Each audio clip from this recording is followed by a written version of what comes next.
અમદાવાદના કૃષ્ણનગર વિસ્તારમાં બાપા સીતારામની ભવ્ય શોભાયાત્રા નીકળવામાં આવી હતી। અમારો પરિચય હું છેલ્લા અહીંયા 23 વર્ષથી બાપા સીતારામની પૂજા કરું છું, આરતી કરું છું। અમે અહીંયા આ રીતે મંડળની અંદર સેવા પૂજા કરીએ। 23 વર્ષ પહેલાં એકલો ઓટલો હતો, અત્યારે અમારી પ્રગતિ સારું છે। દર પૂનમે બટુક ભોજન થાય છે, દર વર્ષે પાઠ ઉત્સવ ઉજવીએ। એ પાઠ ઉત્સવની અંદર જે કંઈ અમારી પાસે પૈસો આવે એની અંદર અમે શાંતિ રઠલાયા છીએ। માણસ મરી જાય એના માટેની આ સગવડ છે। આ કામ ઘણા વર્ષોથી અમારા મંડળના જે કાંઈ ઊભા માણસો એનો સાથ સહકાર વધારે છે। અહીંના કૃષ્ણનગરના જે દાતાઓ છે એનો બી બહુ અમને સાથ ને સહકાર છે। એના હિસાબે જ આ ચાલે। જે લોકો અમને મદદ કરે છે એનું બાપા સીતારામ સારું કરે।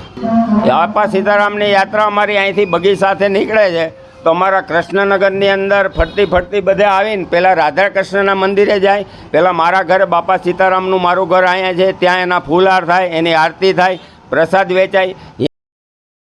બાપા સીતારામની પાછળ બીજી એક મઢુલી, ત્યાં પણ આરતી થાય। આરતી થયા પછી કૃષ્ણનગર રાધા કૃષ્ણનું મંદિર છે, ત્યાં બેન્ડ વાજા સાથે અમે બગી સાથે બધાય ગરબા રમીએ છીએ। ગરબા રમતા મહાકાળીનું મંદિર છે, ત્યાં પણ અમે પગે લાગીએ છીએ, દર્શન કરીએ છીએ દર સાલ। ત્યાં પણ ગરબા રમતા અમે પાછા ફરી અને બાપા સીતારામની મઢુલીએ પાછા આવીએ। આ અમે ઘણા ટાઈમથી પાઠ ઉત્સવ ઉજવીએ છીએ।